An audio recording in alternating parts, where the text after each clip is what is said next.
పూర్ణిమ prince లో కళ్యాణం కమనీయం సేల్స్ ప్రతి 15,000 కొనుగోలుపై ఒక గోల్డ్ కాయిన్ ఉచితం. 2013 మే 10 రిలీజ్ డేట్. వేణుమాధవ్ అన్నయ్య నేను ఇద్దరు హీరోలు.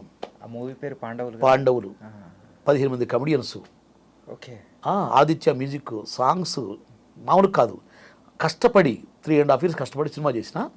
ఆ సినిమా చేసినా కూడా నన్ను పెద్దగా గుర్తించారు ఆడియన్స్. నన్ను సినిమా చేసాము, రిలీజ్ అయింది, పెద్దగా ఆడలేదు. కొత్త ఫస్ట్ డైరెక్షన్, ఫస్ట్ ప్రొడక్షన్ కానీ అన్ని లోపాలే కదండి, రకరకాల తిప్పలు, ప్రాబ్లమ్స్. బట్ ఒక చిన్న వేషం ఈ సినిమాలో చేస్తే ఇవాళ అందరూ గుర్తిస్తున్నారు.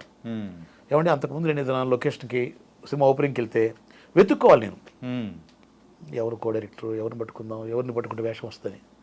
ఇవాళ భగవంతుడి దయ వల్ల, ఒక మాట చెప్పంటే అనిల్ రావుపూడి డైరెక్టర్ గారు దయ వల్ల ఆయన దగ్గరికి నన్ను ఈ వేషాన్ని నన్ను పిలిపించిన సత్యబాబు గారు అండి, చీఫ్ కో డైరెక్టర్. ఆయన 3 ఏళ్ళు వెంటబడ్డాను.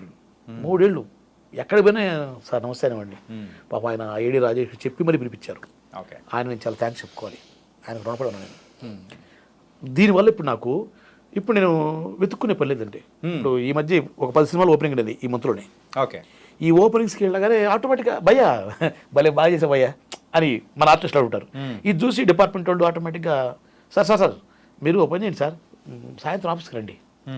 అంతకుముందు నేను సార్ డైరెక్టర్ దగ్గర వద్దామంటే ఏ షెడ్యూల్ టైం ఉందండి, నెక్స్ట్ మంత్ షెడ్యూల్ అనేవాళ్ళు. నిజం అబద్ధం పక్కన పెడితే ఇప్పుడు అది కొంచెం పాజిటివ్ అంతే. డిపార్ట్మెంటు వాళ్ళే మనకు అవకాశం ఇస్తూ ఉన్నారు. ఎన్ని సినిమాల్లో అవకాశం వచ్చింది ఇప్పుడైతే సార్? నేను అంటే పెద్ద బ్యానర్లు కమిటీ కాకుండా పేరు చెప్పకూడదు, ఒక 3 పెద్ద బ్యానర్లు నేను కన్ఫర్మేషన్ అయినాయి. షూట్కి వెళ్ళబోతున్నాను నేను. షూట్కి వెళ్ళబోతున్నాం. ఇది 10-15 కోట్ల బడ్జెట్ సినిమాలే. కాకపోతే రిలీజ్కు ముందే నేను సినిమా పేర్లు ఏమో అవసరం లేదు కానీ బట్ సినిమాలు ఓకే మీరు హ్యాపీ కదా? ఫుల్ హ్యాపీ నేను. ఓకే, మామూలుగా కాదు. అలాగే కాస్త పేమెంట్ కూడా అంతకుముందు మనం సార్ అంటే కూడా అంత ఎవరయ్యా నువ్వు ఏదో చెయ్యి, ఎంత కొంత ఇద్దాం అనేవాళ్ళు మేనేజర్లు. ఇప్పుడు వాళ్ళే ఏంటి ఎంత తీసుకుంటున్నారు సార్, పర్లేదు సార్, అట్లా కాదే 10 రూపాయలు ఇప్పిద్దాం అని వాళ్ళే మనకు ఒక బ్రాండ్ వేస్తున్నారు. ఒక మిట్ అంతే అక్కడ వేసేసారు. సింపుల్గా చెప్పాలంటే ఒక మెట్టు ఎక్కేసాం సార్. ఇన్నాళ్ళు 30 సంవత్సరాలు పడని కష్టం 31వ సంవత్సరంలో పడింది. ఇది నిజం సార్. Nice sir. అండ్ చాలా చెప్పారు కాబట్టి ఇందులోంచే ఒక విషయం గురించి కూడా మాట్లాడుకుందాం. ఏంటి 1,30,00,000 కథ? 1,40,00,000 మా సినిమా బడ్జెట్ 1,40,00,000 1,40,00,000. ఏంటి దాని సంగతి ఏంటి? ఏం లేదు సార్, నేను బాలాదిత్య హీరోగా ఒక సినిమా 100 కోట్ల సినిమా జరిగింది. దాంట్లో నాకు రాణా అని ఒక రౌడీ షీట్ క్యారెక్టర్ బ్రహ్మానందం గారు, ఆయన నీ దగ్గరికి వచ్చిన ఒక రియల్టర్ నెల్లూరు నుంచి ఒక పెద్దారెడ్డి బ్రీఫ్ కేసు పట్టుకొని వస్తాను. నేను సార్తో 3 సీన్లు వేషం చేశా. చిన్న సినిమా రిలీజ్ అయింది, ఎప్పుడైందో తెలియదు, ఎలా అయిందో తెలియదు, మనకు గుర్తింపు రాలా. కానీ లొకేషన్లో జనం చప్పట్లు కొట్టారు. బ్రహ్మానందం గారు కూడా అరే బాగా చేసేవారా, వెరీ గుడ్ అన్నాడు ఆయన.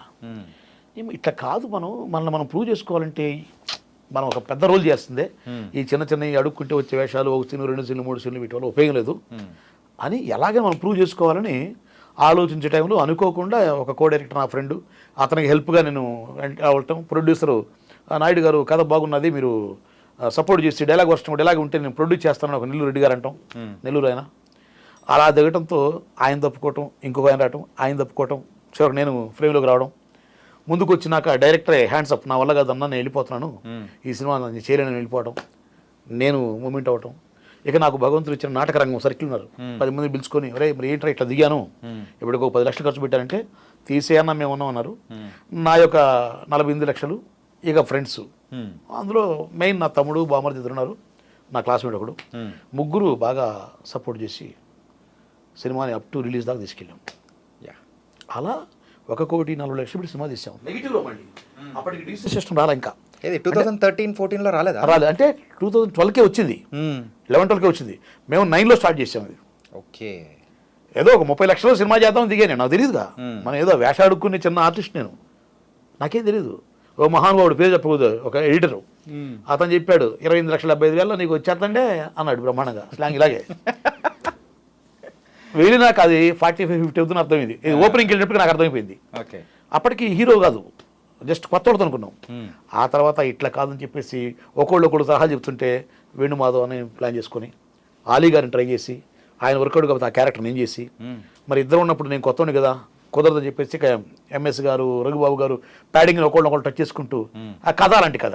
ఓకే. పాండవులు అనేవాళ్ళు పారిపోతూ ఉంటారు తప్పులు చేసి, ఒక్కొక్క చోట ఒక్కొక్క క్యారెక్టర్ టచ్ అవుతూ ఉంటుంది. అలా నేను 15 మంది కమెడియన్స్ని పెట్టి కష్టపడి చాలా కష్టపడ్డాం. ఒక మాట చెప్పాలి సార్, అంతకుముందు జీవితంలో సంపాదించిన డబ్బు మొత్తం ఆ సినిమాలో పెట్టి లిటరల్గా రోడ్డు మీద పడ్డది నా జీవితం. ఇప్పటికీ కోలుకోలేరు కదా. అంటే నేను వెళ్ళి ఒక 6-7 సంవత్సరాలు మా గుంటూరులో నేనేం సిగ్గుపడినాం, ఒక హోటల్ పెట్టి మా ఆవిడ వంట చేస్తుంటే నేనే కప్పులు కడుక్కొని, నేనే ప్లేట్లు కడుక్కొని, నేనే సప్లై చేసుకొని, నేనే డబ్బు తీసుకొని, నేనే ఛాయలు ఇచ్చుకుంటూ సినిమా పోస్టరు 10-20 ఫ్లెక్సీలు గుంటూరులో 20 ఫ్లెక్సీలు వేయించాను. అటు వేణుమాధవ్ అభినేత్రి, ఇటు నేను జ్యోతి డ్యాన్స్ స్టిల్స్ పోస్టర్ డిజైన్ చేయించాను ప్రమాణంగా. After 3 months Guntur inner ring road hotel పెట్టుకొని నేను కప్పులు కడుక్కున్నా. 6 years లిటరల్గా డిసైడ్ మనం తప్పు చేయకూడదు, కానీ మళ్ళీ ఫీల్డ్కి వెళ్ళాలంటే ముందు ఈ ప్రాబ్లం నుంచి బయటపడాలి. కానీ సార్ ఒక్కసారి అంత పెద్ద దెబ్బ పడిన తర్వాత కూడా మళ్ళీ రావాలి, నిలదొక్కోవాలి అని చెప్పేసి మీకు ఎలా అనిపించింది? అంటే ఎలా అంటే నాకు తెలియదు సార్, చిన్నప్పుడు 2nd క్లాస్ నుంచే నాకు నాటకాలు, యాక్టింగ్. మా నాన్నగారు పౌరాణిక ఆర్టిస్ట్ రామాంజయుద్ధం ఆంజనేయుడు అనమాట. అట్లా నాకు జీన్స్లో ఉంది. నాకు ప్రాక్టికల్గా 2వ తరగతిలో నాయనాపురి వచ్చే కథను నాటిక రాశాను. 3వ తరగతిలో ఝాన్సీ లక్ష్మీబాయి బుర్రకథ చెప్పాను. 4వ తరగతిలో అల్లూరి సీతారామరాజు ఏకపాత్ర ఆడాను. 5th క్లాస్లో దుర్యోధన ఏకపాత్ర ఆడాను. 8th క్లాస్లో వీరపాండ్య కట్టబ్రహ్మణ టైటిల్లో నాటకం, 8 రంగాల నాటకం. అందులో అసలు ఒక డైలాగు చెప్తాను మీకు నేను. ఎన్టీ రామారావు ఫ్యాన్స్ మనం చిన్నప్పుడు మనకేంటి తెలియదు. ఓకే. ఎన్టీఆర్ కత్తి, నాగేశ్వరరావు సుత్తి అనేవాళ్ళం. మా అప్పుడు ఈ జమ్ము పుల్లలు తీసుకొని కత్తి పెట్టి చేసేవాళ్ళం. అందులో ఇవాళ మనకు మేజర్ చంద్రకాంత్ సినిమాలో ఎలా అయితే ఆయన తీసుకొచ్చారు రామారావు గారు కట్టబ్రహ్మణగా అది నేను 8th క్లాస్ చదివే రోజు అప్పట్లో నేను ఊహించుకొని గొలుసులు తాళ్ళు పట్టుకొని అటు 10-20 మంది కుర్రాళ్ళని పెట్టించుకొని స్టేజ్ మీద నా డైరెక్షనే తీసుకొచ్చి ఇటు వీడిని లాగి అటు వాళ్ళని లాగి రుతర్ఫర్డ్ అపరాధులు 2 అంటే వాడిని ఒక తన్ను దంతి పోయి కింద పడ్డాడు. ఇది గాడ్ ప్రామిస్ అండి. నేను 81, 80s ఆ టైంలో అనుకుంటుంది. 82 అది 82 అండి. 82 అంటే సినిమా రంగంలోకి వచ్చే ముందు 8th క్లాస్. 82లో నేను 8th క్లాస్ ఉన్నప్పుడు ఓకే పిల్లాడిని. అప్పుడు నేను డైరెక్షన్ చేసి రోతరపడ తనటం సేమ్ సినిమా చూస్తే వాళ్ళు అదే ఉంది. అది యాదృచ్ఛికం. అంటే మనం కథ ఊహించుకున్నాం, బలవంతుడు కాబట్టి వీళ్ళని ఇట్లాగాడు వీళ్ళని ఇట్లాగాడు ఎదురుగా రామరావు తన్నాడు అని ఊహించుకున్నా. తన్ని ఒక డైలాగ్ ఉంటుంది. అప్పుడు చిన్నప్పుడు యాక్టింగ్ తెలియదండి, రామారావు గారు యాక్టింగే మాకు యాక్టింగ్. అప్పుడు ఒక డైలాగ్ చెప్పాను. అతను అప్పుడైతే అపరాధులు 2 అంటాడు. ఎవరు అపరాధులు? సువిఖ్యాతము సుసంపన్నము అయి విజ్ఞానము వేదాంతము విశ్వానికి వెదతల్లి గతిలేని మీ విదేశీల పాలిట అన్నపూర్ణ అయి కడుపు నింపుతూ ఖ్యాతిగంచిన మా దేశానికి వచ్చిన అయ్యా చెక్కులు మీరు. నేడు మా మాత హృదయంలో చిచ్చు పెట్టి రెచ్చకొట్టి ముచ్చట చూసి మురిచిపోతున్న మీరు అపరాధులు. ఇది రామారావు డైలాగ్. 8th క్లాస్లో జీవీజీకే రెడ్డి గారని మాకు 400 ఎకరాల పొలం హాస్టల్కి ఇచ్చారు వాళ్ళ ఫ్యామిలీ తరతరాల నుంచి. ఆ హాస్టల్లో చదువుకుంటాం మేము. హాస్టల్ యానివర్సరీకి నాతో ఆడిచ్చారు, మాతో నాటికి ఆడిచ్చారు నాటకం. కానీ అట్లా సార్ నాకు తెలియదు సార్. కానీ నేను ఇంకా ఆ ట్రాన్స్లో ఉన్నాను తెలుసా. మీరు నమ్మరు. తర్వాత విలేజ్ నాటకాలు అంటే కోడినాగని భాషా గారి నాటకం. కోడినాగ విన్నాం.